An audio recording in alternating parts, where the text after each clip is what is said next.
नमस्कार। Bollywood stories bye करण वर्मा में आपका स्वागत है। बीते सप्ताह एक बहुत ही इंपॉर्टेंट फिल्म जिससे ऑलरेडी इस पूरे इकोसिस्टम, कांग्रेस लेड इकोसिस्टम की लिटरली फायर होने लग गई है, इज द फिल्म प्रहार, जिसका टीजर आया and it blew me away. Honestly I am really looking forward to this film. Prahar, as we know, is based on the life of Ujjwal Nigam ji, the senior decorated public prosecutor, and it is on the 26/11 trial, the trial that actually changed India, the event that shook us all. मतलब 26/11 वो watershed moment है जब पहली बार इस देश ने realise किया कि यार अब ज़्यादा हो रहा है। तब तक सहन करता ही जा रहा था, पता नहीं क्या हो गया था सहन शक्ति को। बट 26/11 के बाद जिस तरह से हिंदू टेरर आया और जिस तरह से हमने एक्शन नहीं लिया, आई थिंक उसने हमारे देश की कॉन्शियंस को पूरी तरह शेक कर दिया और एक नए भारत को जन्म देने में आई ऑलवेज से 26/11 का बहुत बड़ा रोल है। और अगर आप धुरंधर पिक्चर भी देखे हो तो उसमें भी, और अगर क्या सभी ने देखी है, उसमें भी that is a watershed moment when India realizes यार अब बहुत हो गया। नॉट जस्ट दैट, उसके बाद जो इनएक्शन चलता रहा 2-3 साल, एंड उसी फ्रस्ट्रेशन को कैप्चर किया है प्रहार ने। आई लाइक द टाइटल प्रहार बिकॉज वो एक प्रहार था हमारे देश की सोल पे और साथ में जस्टिस प्रणाली पे भी। एक व्यक्ति जो लाइव कैमरा पे कैप्चर हो रहा है, जिसको हजारों लोग देख रहे हैं, उसको भी एक ट्रायल मिलते हुए हाई कोर्ट, सुप्रीम कोर्ट तक अपील होते हुए 3-4 साल तक केस चलता है। मतलब 26/11 को वो कैप्चर होता है शाम को, और 26/11 के बाद एंड अगले 3-4 साल लग जाते हैं और नवंबर 2012 में उसको फांसी होती है। 4 साल लग गए इतने ओपन एंड शट केस के ऊपर भी। एक तरह से जीत भी है कई चीजों पे, बिकॉज इसमें एक बहुत बड़ा काम भारत ने यह किया कि दे captured Kasab alive, and for the first time एक पूरा ट्रायल चल के सब कुछ ऑन रिकॉर्ड आया, जिस तरह से आया कि कैसे ये लश्कर तैयबा द्वारा ट्रेंड था, मुरीद के में ट्रेनिंग हुई, मुरीद के में कैसे हेडक्वार्टर्स हैं, पाकिस्तान की आर्मी, आईएसआई कैसे इन्वॉल्व है, सबका एक कच्चा चिट्ठा एक इन द इंटरनेशनल फोरम ये पूरा केस प्ले आउट हुआ। तो ये एक बहुत बड़ी जीत भी है। बट इस दौरान जो यहाँ पर मेन किरदार है जिसको राजकुमार राव ने निभाया है, उस किरदार की बहुत बड़ी भूमिका थी। पहले तो ज़रा हल्का सा इसका एक अंश देखते हैं ताकि उसके बाद हम लोग फिर इस पे बात कर सकें। This is the first look. अगर मैं शुरू की बात करूं, योर ऑनर, पिछले 1.5 साल में इस केस के चलते बहुत बार लोगों ने मुझसे ये सवाल पूछे हैं कि जब फोटोज वीडियोज में साफ साफ दिखाई दे रहा है तो हम कसाब को फांसी क्यों नहीं दे रहे? क्यों इतना पैसा, इतना वक्त बर्बाद कर रहे हैं आतंकवादी के ऊपर? कुछ देर के लिए अपने आप को 26/11 की रात को इंस्पेक्टर गोविलकर की जगह रखकर दी। So it immediately brings the question, और कई लोगों को आज भी ये क्वेश्चन है कि भाई 2-3 साल क्यों लगे। पहले तो I loved the cinematography, the way it was captured, the frames बहुत ही शानदार लगे। जब मैं इसकी तह तक गया तो I was not surprise, because एक सिनेमाटोग्राफर टर्न्ड डायरेक्टर हैं जिनका नाम है Avinash Arun, and he is done some stellar work as a cinematographer. कई फिल्में, जैसे मसान की बात करूं, दृश्यम की बात करूं, he has been the cinematographer of all those films. He is also directed Paatal Lok का जो सीजन 1 था उसको इन्होंने डायरेक्ट किया था, प्लस 3 ऑफ अस एक फिल्म आई थी जिसमें जयदीप अलावत, शिफाली शाह थी, उसको भी इसने डायरेक्ट किया है। It won some awards and international film festivals वगैरह पे भी गए। And of course you have Rajkummar Rao, who is such a versatile actor. So उनका पूरा इसमें छाप दिखती है। And if this was not enough, this is backed by Maddock films. Now Maddock films is been in the news for some amazing stuff. मतलब Chhaava, last week we did a review of the teaser of Eetha. So एक से एक फिल्में, Stree 2, Mimi is a heart warming film, I always say that. तो पूरा अगर मैं pedigree की बात करूं, this looks a very interesting setup. And इस समय जो देश में एक reclamation of our glory and एक नया भारत की बात होती है, people are really interested in the history, in the political, legal positions, क्या हुआ, कब हुआ, कैसे हुआ. तो उस तरह पे मुझे लगता है this film immediately strikes a chord in its first look. First look में जो मैंने अभी पहला अंश आपको दिखाया, उसके बाद आते आते तक what it raises the question is कि इंस्पेक्टर गोविलकर के दिमाग में क्या चल रहा होगा. एंड आई थिंक ये एक किलर सीन है जो मैं आपके साथ अभी शेयर करता हूं, और इंस्पेक्टर गोविलकर की क्या भूमिका थी उस पर भी अभी जरा आता हूं. देखिए, गोविलकर की जगह रखकर देखिए जिन्हें कसाब ने गोली मारी, तो बहुत ही जाहिर सी बात है कि गुस्सा भरा होगा गोविलकर साहब में. और फाइनली जब कसाब को निहत्था पकड़ा तो गोविलकर साहब ने यह नहीं कहा कि गोली मारो, इसे खत्म करो जल्दी. नहीं, उन्होंने कहा याला मारू नका, हा एविडेंस आहे. आई think this is the greatest sentence जो हो सकता है. याला मारू नाको है एविडेंस आहे. In Marathi at that time inspector Govilkar had the presence of mind to say कि कसाब को मार मत डालना, ये एविडेंस है हमारा. जबकि वो खुद उस समय, ये चौपाटी की बात है, चौपाटी पे जब ये स्टोलन कार लेके जा रहे थे, कसाब और एक इस्माइल खान था. उस इस्माइल खान को तो इन्होंने गोली मार दी थी इंस्पेक्टर गोविलकर ने. कसाब को तुकाराम ओम्बले जी ने अपनी बिल्कुल प्राणों की आहुति देते हुए, द अल्टीमेट सैक्रिफाइस देते हुए एक लाठी से जकड़ करके पकड़ा. कसाब ने उनको भून दिया 40 गोलियों से, but he kept him straight. पकड़े रहे तुकाराम ओम्बले जी. कसाब ने एक गोली इंस्पेक्टर गोविलकर को भी मार दी थी, but Govilkar ji had the presence of mind कि जब उसको सब पकड़ के कूट रहे थे कि इसको मारना मत, ये एविडेंस है हमारा. एंड उसको अलाइव पकड़ना just changed the course of everything, because then what started was this epic trial. और फिर जो हमें लिंक्स मिले, टुडे वी नो किस तरह से बाहर से भी पूरे लिंक्स मिले. ऑफ कोर्स ये हमारे फेलियर्स भी दिखाता है. 26 इंटेलिजेंस इनपुट्स थे हमारे पास कि 26/11 होने वाला है. CIA तक से हमें टिप ऑफ मिला था. डेविड कोलमैन हेडली भी बाद में वहां पकड़ा गया. बहुत सारी रिपोर्ट्स थी, बट हम लोग इस पे विफल रहे. इसके बाद पूरा डिटेल में कैप्चर हुआ कैसे इसके कनेक्शंस थे पाकिस्तान में, कैसे इसकी ट्रेनिंग हुई मुरीद के में, एंड एवरीथिंग. एंड पाकिस्तान एकदम नंगा खड़ा हो गया पूरे विश्व पटल पे. बट देन पाकिस्तान हमेशा से ही नंगा रहा है. डॉसियर खेलने का फायदा नहीं.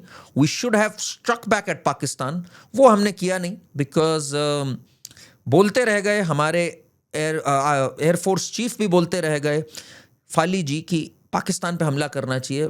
Manmohan Singh had other ideas. Manmohan Singh went to Barack Obama, George Bush और कहा हमने हमला नहीं किया. लोग तो बहुत चाहते थे पर हमने हमला नहीं किया. उस एक हमला ना करने से भारत में जो गुस्सा आया वो फिर तब खत्म हुआ. And it started the new doctrine कि अगली बार से घर में घुस के मारना है. और फिर जब भी ऐसी हरकत करी तो सर्जिकल स्ट्राइक्स हो, चाहे बालाकोट एयर स्ट्राइक्स हो, चाहे ऑपरेशन सिंदूर हो, फिर वो डॉक्ट्रिन हमेशा के लिए चेंज हो गई. इसमें जो फ्रस्ट्रेशन है उज्जवल निकम जी की, वो देखने वाली है. And Rajkummar Rao has done a great job. Ujjwal Nikam, मैं पहले आप लोग को बता दूं, अगर आज की मैं बात करूं, he has secured 37 death penalties, more than 500 life imprisonments. Some of the biggest cases, 93 Bombay blasts जो हुए थे, उसमें पब्लिक प्रोसिक्यूटर थे याकूब मेमन को इन्होंने सजा कराई. संजय दत्त के केस में ये थे और इन्होंने साफ बोला था कि ठीक है संजय दत्त ने इन्वॉल्व नहीं था, बट अगर संजय दत्त ने बताया होता पुलिस को कि इतने वेपन्स आए हैं और मैंने लौटा दिए और केवल एक AK-47 रखी, Bombay blast could have been prevented. Sanjay Dutt was literally shitting in his pants जब उज्जवल निकम बात कर रहे थे संजय दत्त से. ये इनका रुतबा रहा है उज्जवल निकम जी का, हमें ये बात पता होनी चाहिए. और आज की अगर मैं बात करूं, जो अभी हमने एक केस देखा, केतन को किस तरह से पुश ऑफ किया गया फोर्ट के ऊपर से, and Siya is allegedly involve in that. वो जो अपने लवर के साथ मिलके इसको, जिसने इसको मार दिया एलिजिडली, उस केस में भी केतन को जस्टिस दिलाने का काम महाराष्ट्र गवर्नमेंट की तरफ से स्पेशल प्रोसिक्यूटर का काम उज्जवल निकम जी कर रहे हैं. शक्ति मिल्स रेप केस आपको याद होगा, उसमें भी जो उनको सजा कराने का वो भी काम उज्जवल निकम जी ने किया है. He is today a Rajya Sabha member. And eight that time उन्होंने एक स्टेटमेंट आके बोली थी जो बहुत एपिक मानी जाती है इस केस में. उन्होंने बोला था कसाब ने मटन बिरयानी की मांग करी है. पूरे इलेक्ट्रॉनिक मीडिया ने, सब ने इस चीज को कैप्चर किया था और एक तरह से प्रहार था वो देश की आत्मा पे कि जिसने दिन दिहाड़े 160 के ऊपर लोगों को मार डाला हमारे देश में घुस के, वो मटन बिरयानी खा रहा है और उसको फांसी की सजा नहीं हो रही है 3-4 साल तक। इस चीज ने लोगों को झकझोर के रख दिया था। And that was the time he chose to ask कि this man should be hang till death. और टीजर में ये मोमेंट बहुत अच्छे से आता है। मैं दिखाना चाहूंगा आपको जरा टीजर में किस तरह से इस मोमेंट को कैप्चर किया है। That's why, देखिए, for the crime of waging war against India, I, Ujjwal Nikam, ask that Ajmal Amir Kasab should be hanged till his death. Whew. I think very powerful performance. I have always believed Rajkumar Rao is one of the great performers. And if this was not enough, बाकी जो star cast हमें देखने को मिलती है towards the end, that's also highly engaging. Vamika, then you have Jaideep Alawat, Sikandar Kher is in this film. And the one who plays Kasab is a very surprising star cast. I think Lalit Prabhakar, the Marathi actor, a very famous actor in Marathi cinema. And that got a lot of people talking. It was a brilliant casting, I feel. And इसमें जो sentence दिखाया गया कि आप होंगे राजा, यहाँ लोग मुझे देखने आते हैं। बादशाह हो आप इस अदालत के, लेकिन ये लोग है ना, तो मुझे देखने आते हैं। आई थिंक इसमें टेररिस्ट की साइकी को भी बहुत अच्छे से एक्सप्लोर किया होगा। दिस रेडिकलाइज्ड 72 हूर माइंडसेट, इसको भी बहुत अच्छे से इसमें दिखाया होगा। एंड ऐसा लगता है मुझे इस प्रोमो को देख के that it would make the country think कि चल क्या रहा था उस टाइम पे। मैं हमेशा एक बात कहता हूँ, पूरी कोशिश हुई थी कि, and that is what created this panic in Ujjwal Nikam, पूरी कोशिश थी। पाकिस्तान ने तो ये तक मांग करी थी डिपोर्ट कर दीजिए, हम ट्रायल कर लेते हैं यहाँ। सोचिए ज़रा, पाकिस्तान ट्रायल करेगा कसाब का। यहाँ के लोग जो थे, मैं हमेशा बात करता हूँ, ज़रा देखिएगा इस बात को। What was Digvijay Singh doing? 26/11 RSS की साजिश, सुनिए क्या बोल रहा था। Nowhere in this book or nowhere in Mr. Mushrif's book you will see the involvement of the Pakistani terrorists in 26/11. कार्रवाई निश्चित तौर पे अशोक सिंघल के खिलाफ कार्रवाई होना चाहिए, क्योंकि ये वो मानसिकता है जिस मानसिकता से ये सारे लोग ग्रस्त हैं। हिंसा इनका चरित्र है, हिंसा इनका व्यवहार है और नफरत इनकी स्ट्रेटेजी है। इन्होंने एक किताब भी लॉन्च करी तब, आरएसएस की साजिश, आप देख सकते हैं। ये सब मदनी और ये महेश भट्ट और ये सब आए हुए थे। महेश भट्ट ने क्या बोला? जब आ रहा था तो काफी लोगों ने कहा कहां जा रहे हो भाई? तो किसी ने कहा कि पत्नी साहब की किताब है आरएसएस की साजिश 26/11। तो उन्होंने कहा काफी कॉन्ट्रोवर्शियल इश्यू, काहे को जाती? तो मैंने कहा यही तो मार है इस मुल्क की। एंड महेश भट्ट का बेटा राहुल भट्ट जो था, वो डेविड कोलमन हेडली के साथ घूमता था, जिम करता था, उसके साथ जाता था। Headley was introduced to him by a common friend. David Headley is a fitness freak. He came to me for guidance. David Headley को तो यूएस ने वहां पकड़ा when he was boarding a flight. उसके थ्रू काफी चीजें पता लगी कि कैसे हुआ था पूरा 26/11 प्लान, जो धुरंधर में दिखाया गया था। कैसे आईएसआई के लोग लिटरली हैंडलर्स वहां पे इंस्ट्रक्शंस दे रहे थे और हमारे लोग एक्ट नहीं कर पा रहे थे। हमारे एनएसजी की एक टुकड़ी भी वहां पर नहीं थी। एनएसजी कमांडोज तक को मानेसर हरियाणा से एयरलिफ्ट करना पड़ा था, जिसमें टाइम लग रहा था। उनको मैसेजेस तक इंटरसेप्टेड नहीं मिल रहे थे और वहां से वो डंके की चोट पे ऑर्डर कर रहे थे और हमारे देश के कमाल के मीडिया की चीजों को देख के बता रहे थे, मीडिया में देखा इस समय यहां जा रही है टुकड़ी, इस समय यहां ये हो रहा है। ये हालत थी। We were exposed as a nation, intelligence wise, narrative wise. Pakistan को कवर फायर देने के लिए यहां पूरा माहौल था। पाकिस्तान टीवी ने तो कहना भी स्टार्ट कर दिया था कि ये असल में एक इंडियन है। मैं आपको अभी दिखाता हूं, जरा ये देखिए। इस लड़के की तस्वीर ये दिखाई जा रही है, इसका आप नोट कीजिए कि हाथ के ऊपर ये येलो बैंड पहना हुआ है। ऑरेंज रंग का जो बैंड है, ऑरेंज बैंड, ये सैफरॉन बैंड जो है, ये बीजेपी के दहशतगर्दों की खास निशानी है। इस लड़के का नाम अमर सिंह है और इसके साथ जो दूसरा लड़का मारा गया है, इसका नाम हीरा लाल है। सब ने मिलके चलाना स्टार्ट कर दिया था हिंदू टेरर। सुशील शिंदे जो भारत का होम मिनिस्टर था, उसके हिसाब से आतंक का कोई मजहब नहीं होता, पर हिंदू टेरर एक चीज होती है। लाइन से यहां पर a lot of Hindus like colonel Purohit and all were being harassed, and Digvijay Singh Congress वाले भी वही स्वर दे रहे थे जो पाकिस्तान वाले वहां बोल रहे थे। If not for Tukaram Omble ji हां, if not for the great Tukaram Omble ji, if not for Sanjay Govilkar ji, Kasab अगर अलाइव ना पकड़ा गया होता, इन्होंने हिंदू टेरर ही फैलाकर इसको एक हिंदू घोषित कर दिया होता।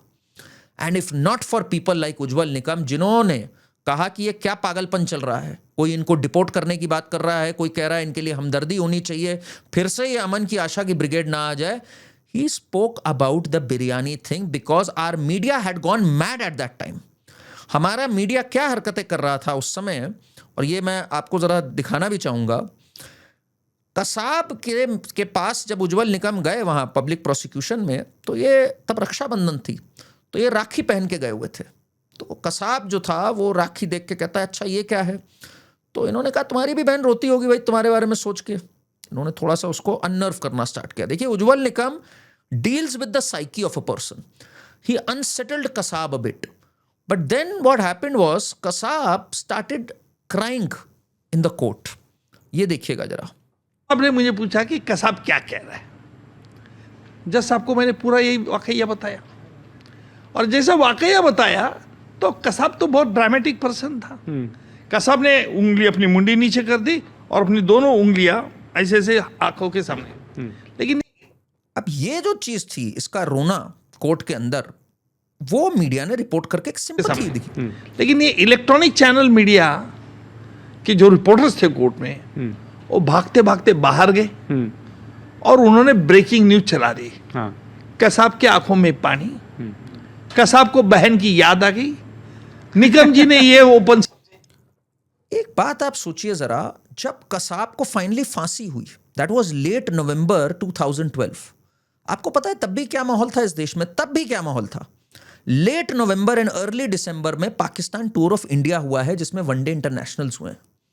उससे पहले भी पाकिस्तान यहां वर्ल्ड कप खेल के गई है, जिसमें सेमीफाइनल में इंडिया ने हराया था 2011 में मोहाली में। पाकिस्तान का प्राइम मिनिस्टर यहां आया हुआ था, जिसके साथ बैठे हुए मनमोहन सिंह यहां मैच देख रहे थे। तब भी अमन की आशा की ब्रिगेड चल रही थी। शाहरुख खान कह रहा था इनको आईपीएल में क्यों नहीं खिलाया जाता है, they are some of the best T20 players, why can't we have them in IPL. पिक्चरें बन रही थी माय नेम इज खान। अमन की आशा ब्रिगेड एक्टिव थी। बहुत आसानी से यह माहौल आ सकता था कि बेचारा कसाब ये तो बच्चा है, असली हैंडलर्स तो कहीं और हैं। और इस पे कांग्रेस इकोसिस्टम के लोगों ने काम भी शुरू कर दिया था। हर्ष मांडेर जो एक एनजीओ चलाते हैं, और नेशनल एडवाइजरी काउंसिल, वही नेशनल एडवाइजरी काउंसिल जो मनमोहन सरकार के ऊपर बैठी थी, मनमोहन सरकार तो कहना ही गलत होगा, सोनिया सरकार जो ऊपर बैठी थी कैबिनेट के, उसने मर्सी पिटिशंस लिखनी स्टार्ट कर दी। कैपिटल पनिशमेंट अजमल कसाब को नहीं मिलनी चाहिए। पूरा international media, amnesty international, wall street journal, जितने हैं ये, बीबीसी, सब ने कहा कि इंडिया के नॉर्म्स कितने डिक्टेटोरियल हैं, how can they hang him, capital punishment कैसे हो सकती है। उस टाइम पे Ajmal Kasab took this stand. 203 petitions आई हुई थी, 203 पिटिशंस। उसने ये पुश किया, लोगों की कॉन्शियंस को प्रिक किया, और he ensured that this man was hanged till death. This film promises to cover all of this, and I think जो साइकोलॉजिकल गेम्स खेली होंगी उज्जवल निकम जी ने, Ujjwal Nikam ji is a master of that, और जो जो पापड़ बेले होंगे उन्होंने to get this clear conviction of getting him hang till death, I think this film will explore all of this. कुल मिला के another film which will ensure कि ये लिबरल मेल्टडाउन हो, इस मंडली की को बर्नौल की फिर से जरूरत पड़े, and I am really really looking forward to this film.